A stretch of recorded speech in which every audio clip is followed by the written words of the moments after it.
From the world of AV programming and control with James King, I'm Steve Greenblatt, and this is Ask the Programmer.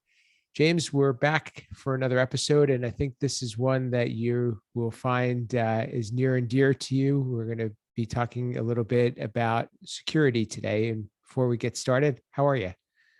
Oh, I'm doing great, Steve, and it's great to be back. And for some odd reason, I do like this topic, even though I am not a security expert. It seems to be something I'm really into. And I think so is the industry, and if they're not, they need to be. So it's becoming a hot topic. You and I have discussed this on other podcasts. I know that you've written about it. I'm sure we've discussed it here and there throughout our 40 plus episodes, but today we're going to dig in a little bit more. And one thing that you brought up when we were talking about getting this episode planned is the concept of zero trust. So I just wanted to see if you can share a little bit about that and what it means to organizations. Sure. So I've heard the term zero trust before, but I got really thinking about it after InfoComm.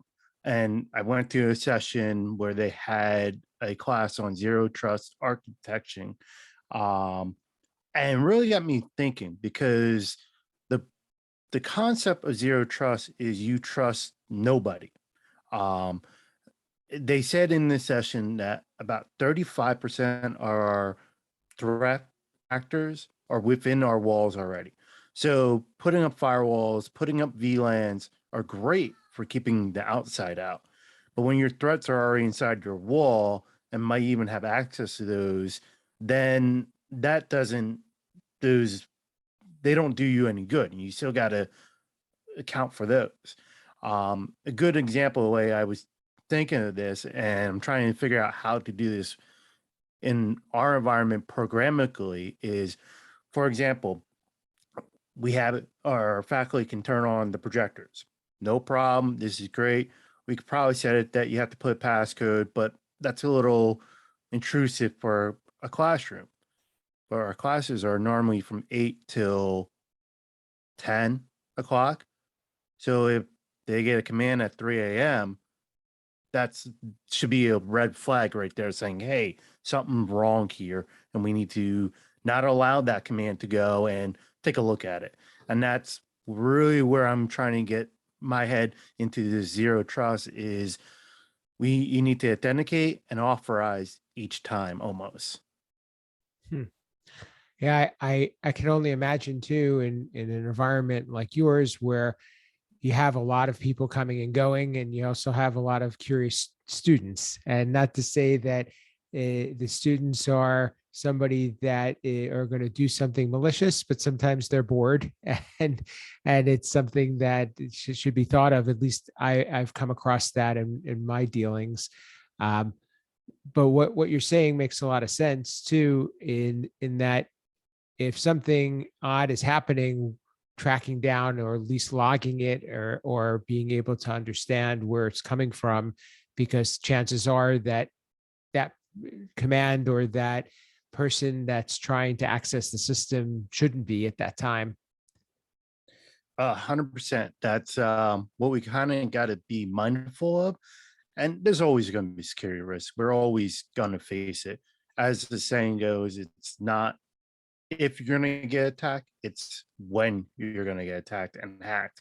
It will happen. I mean, as we said, 35% already are in your walls, and they could be, especially in my environment, it could be a student, it could be a faculty member, it could be staff member, it could be a member of my team. Mm-hmm. Like, who knows where that threat be. And, I'll even admit, it could be me. I could make a mistake and open up a door that allowed the back door into our systems. As I always say, humans are the weakest link in security. So having zero trust is something that is new to me, but it really piqued my interest. I guess the question is, how do we take something like that may be a common solution in the IT world and bring that over to AV and make it so that it's not too cumbersome, as you mentioned. So if I could think back to the early days of what we considered security, then was we needed to put a passcode of 4 digits that was pretty much a fixed known entity to be able to enter access a system that everybody got to know is pretty much the week that it was put in. We've come a long way from that. How do we actually do authentication and use the right security within an AV system? And I guess that question is probably twofold, because it applies to the users and it also then applies to somebody who's trying to manage or maintain the systems. Yeah, you hit it there where it's kind of twofold. For example, like especially in my environment, we will never get away with having faculty members log into the AV system every class. It's too cumbersome. Security by nature is hassle. It's a pain. It's supposed to be. It's supposed to prevent people from doing things that they're not supposed to be doing. So I'm trying to think of this more on the programming side, with how making sure that our system, our code, only is limited to what it needs to do. Another example I'm kind of looking at is the recent Log4j. That script was basically just a logging script, if I'm understanding it correctly. But it seemed that the programmer of it added additional functionality to it, and people to exploited that additional functionality. And I could be saying it wrong. So listeners, if I am completely wrong, let me know. I'll admit I could be completely wrong there. But that's why I'm trying to reevaluate my code and make sure that there is no way, I can't say that, but it is very unlikely for malicious code to be put in to execute something that shouldn't be going on. So if we, one of the things I wanted to talk about today was best practices too, when we're talking about from a business standpoint, because from my perspective, I come at it a little bit differently. And the reason I'm thinking this is a good segue is because a lot of the contracts that we sign when we're doing development work or project work says very clearly, you're not allowed to put any time bombs or worms or any of these backdoor devices in your code that may cause something to happen that is not expected. And it kind of speaks to what you're saying. It could be anything from an Easter egg. It could be something that, way back when they used to say that if you didn't pay your final invoice, that you would shut down the usage of your system. So these are all now being named and called out in contracts. And I think it's also making a lot more of a impact too, when it comes to making sure that contractors and software developers and anybody who's working in an environment is not only following best practices, but is very clear on the fact that there are rules now. And I don't know if you have any experience there, but I think it's something that's where I see our industry really growing up these days. I don't have any experience, but I do agree with you that our industry is growing up. I actually just wrote about this for my January article, and I talked about how a year ago, Flash was end of life. Like Adobe completely killed it. It was done. Alerts were out 3 years prior to that. And in my experience, manufacturers were then scrambling what to do. Like oh, we got to do this. Some people say don't update systems. Other people say do this. Here's a workaround. Blah, like all these not, I would say, secure ways of doing things. But then the log4j came out, and within, I would say, 24 to 48 hours, I saw multiple manufacturers go, here's what it is, here how it affects us, and if our products are affected, here how you fix it. And that was in with 1 year compared to what Flash and this log4j. And I think that shows great growth in the AV industry and taking security very seriously. So I guess the question that I would ask, and I wonder if others are thinking, is why?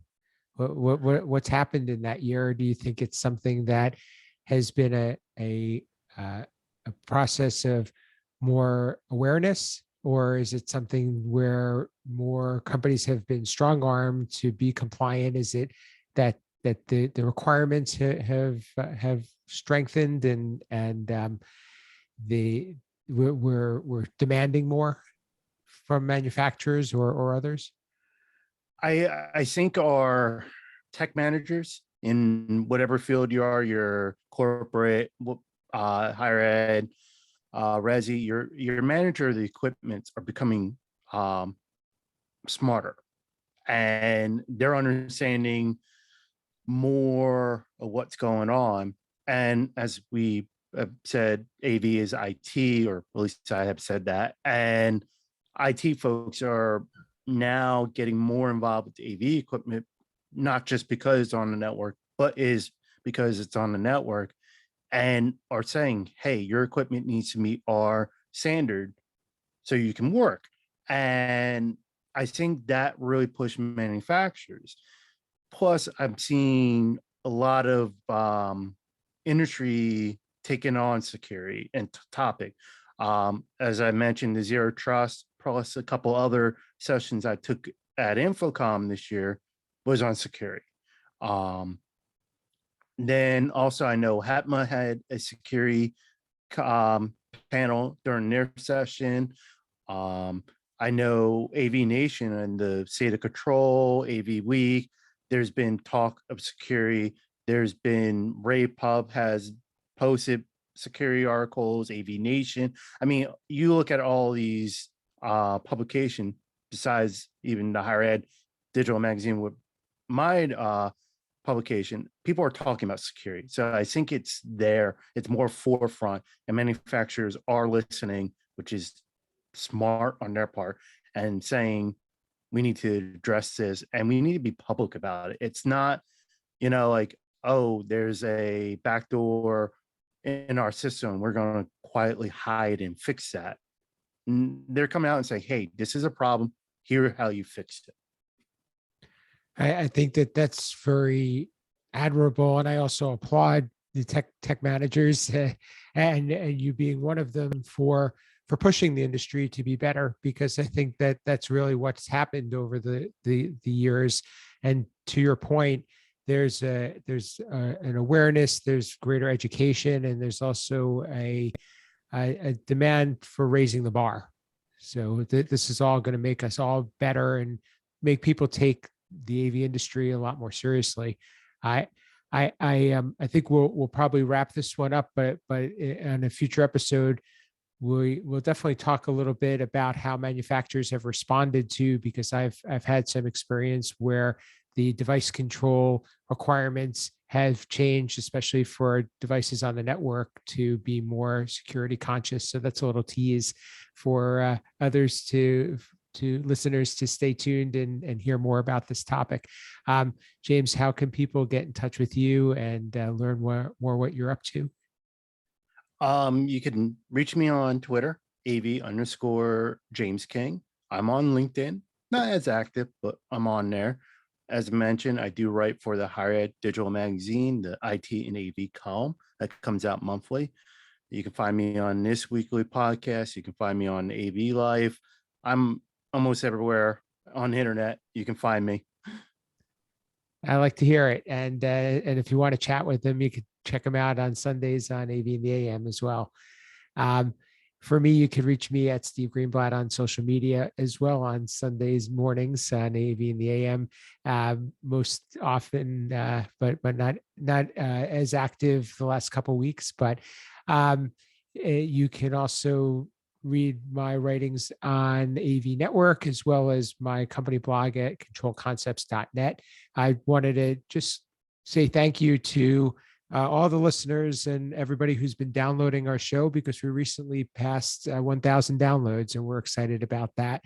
And we're only in episode 43 now, so we think that there's a lot more to come, and we want to hear your feedback and learn more about what we can be providing, because soon we're going to run out of some topics if we don't hear from you. So please continue to share and to let us know what you think. And we want to make this into a community that is going to be thriving and supporting programmers and those who care about programming. So that's what we have for today. And this is Ask the Programmer.